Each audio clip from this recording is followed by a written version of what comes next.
In any event, I would like to give you some information relating to your ability to distribute private placements, any security whatsoever, because the rules are changing, and they will have a very serious impact on our ability to sell our products. As I'm sure you're aware, there are two standards out there as to what you can sell to a customer. A broker is entitled to sell anything that is suitable to the customer's needs and investment objectives and financial circumstances.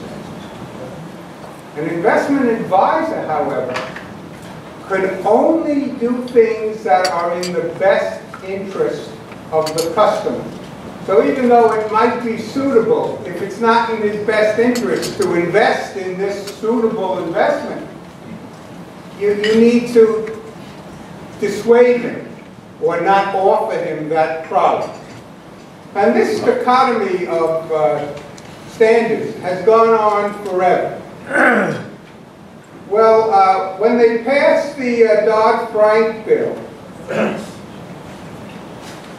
the SEC was asked under the terms of that bill, law, it's not a bill anymore, to conduct a study as to the appropriateness of having one standard for everyone.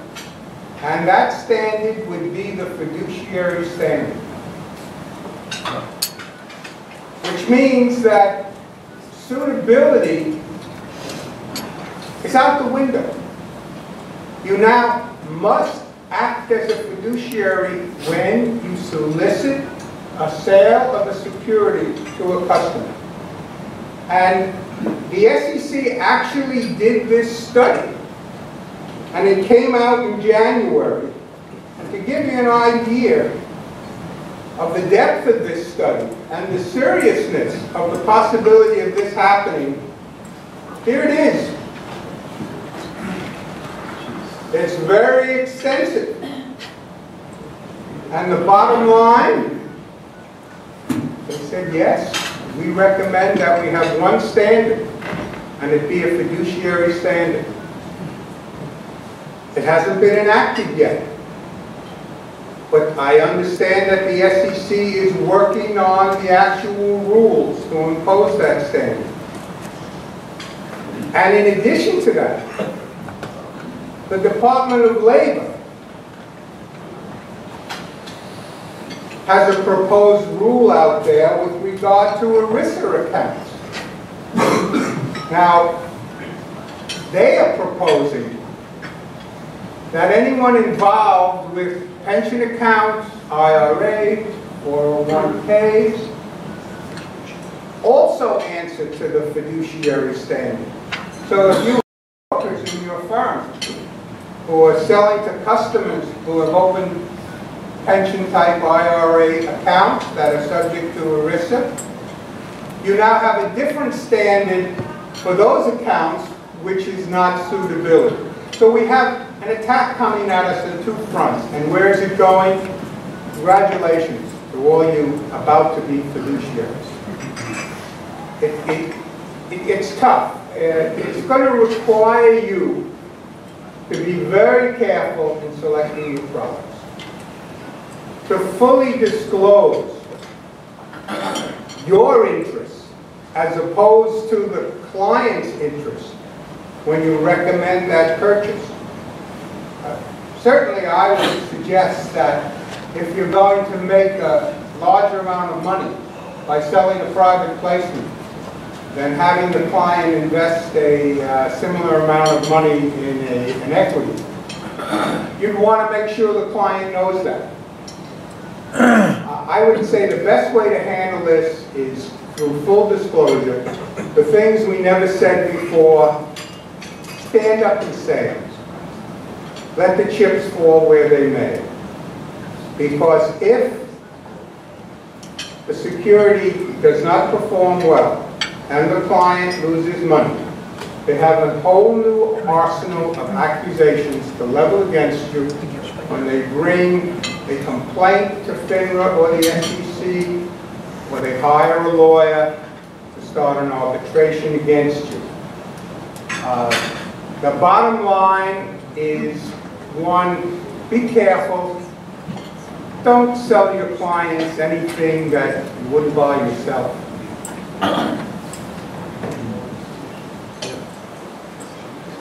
And make sure that your clients know their alternative. All right, in any event, we will now open the floor to questions. And we'll panel do it. Go ahead. So FINRA has issued a notice to members dealing with social media, and has indicated, both in the notice as well as speeches that they've made in the last several months, that they recognize that social media is an important evolution of our business. They've also indicated, Joe Price did in March, or whenever it was, a few months ago in Fort Lauderdale at our conference, that they were taking it off the table, reevaluating it, and coming out with some expanded interpretations on it. Recognizing the importance of LinkedIn, and Twitter, and Facebook as a connective means for people to connect today as opposed to personal meetings. How far and where do you draw the line to say that you have established a sufficient digital relationship with a person to not be cold calling them on a private placement in the social media world? Dan, you want to address that? That's all you want. Because of your Just friendly. representation, what are your feelings on that? First of all, obviously, I don't speak for the board. I just say that the social media, obviously, the original notice that came out, while being detailed in nature, a lot of additional questions have come up. Obviously, the social media is a constant evolving platform. In terms of, I want to just try to qualify your question a little more, because when somebody solicits for a private placement, there are numerous prerequisites to that solicitation. You can't just solicit anybody. And I think that's one of the main issues with social media, is the potential. First of all, we've seen several actions being brought by enforcement where brokers put out, they put out what I consider to be the most ridiculous feeds out on their Twitter accounts, literally saying like, buy the stock. And these things are clearly against the rules. So when it comes to private placements, I would say again, to err on the side of being extremely cautious and not just reaching out to people simply because you have a venue now. Because what's happening is that the social media, I'll tell you a few things that are going on a broader spectrum. We have a lot of people that are getting very creative, and what they're doing is they're developing basically developing a facsimile of an ATS by offering out via social media platforms buyers and sellers of securities that don't have a readily available market. So on one hand, somebody would say, well, if I'm a firm that sells private placements, why can't I use the web to simply advance out my customer reach? What's the difference if I have, I have 5 relationships that I've worked very hard on in my company, or now I have this medium where I can just go out there and blanket the world with it. And the answer is that you have a due diligence requirement, you're a licensed entity, and we're not selling pizza.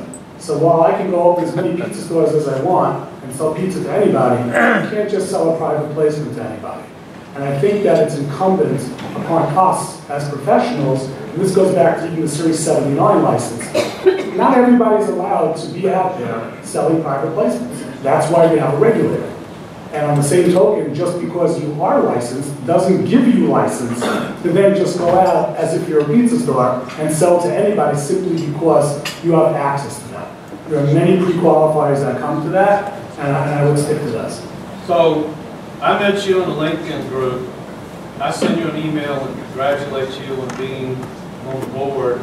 You send me an email back congratulating me about being a NIBA. We then exchange our personal email addresses. I give you an email telling you a little bit about who I am and what I do. You send back, great, like to see whether there's any future opportunities. Bam, next week I send you a private placement. Is that a sufficient relationship? I'm trying to drill down to find out where is the line. I'm not offering out into the world of my entire LinkedIn group, my entire Facebook page. I have met them in a group. I have met them through Facebook connectivity, and now we've exchanged some cordiality. What kind of relationship do you have to have developed? Do I have to meet them personally? Do I have to talk to them on the phone? Is 2 emails enough? Does it need to be 3? Do we have to engage in some other exchange before bring up the private placement? Where are the boundaries here? Okay, so first of all, I want to address the first issue. The first issue is when you're speaking to me, I'm a qualified person. I'm licensed, you're licensed. We're talking amongst members, it's different. So I didn't use that. I mean, so again, I would say again, if you met somebody through an online platform like a LinkedIn, it's not good enough to simply say, hi, I'm so-and-so, you're so-and-so, you do this, I do that. You would still need to drill down on that person's qualifications before making any sort of a recommendation. The same way you would do that for any client. The fact that you met them via a medium that is now, again, larger than me and you sitting here in person, or meeting people individually, even anybody, if these were all a group of regular people, and we were meeting, and we said, hey, Ken, meet Joe, Joe, meet Ken, I would still have to find out about Joe and what his background is and what his qualifiers are for me to pitch him anything. So I think that simply because I think that's the mistake a lot of people make. Because it's an open medium, because everybody's so used to texting and emailing and linking in and Facebook and everything, that is the inherent problem. The problem is that people feel that they're very casual and say, no, hey, I have this, I think it might be good for you, without really drilling down on their qualifications. So it's a suitability issue. Of course it's a suitability issue. It's also a know your customer issue. You know, hi, how are you? I met you, and what are you interested in? What you really should be doing is before you make any recommendation to any potential client, you should be asking them to open an account with you. You should be filling out a new account form. You should be getting information about their background. It doesn't change because you can reach out to them with electronic communication. The rules still remain the same. We're going to take a couple more questions. I've been getting the axe. Apparently we're running way over.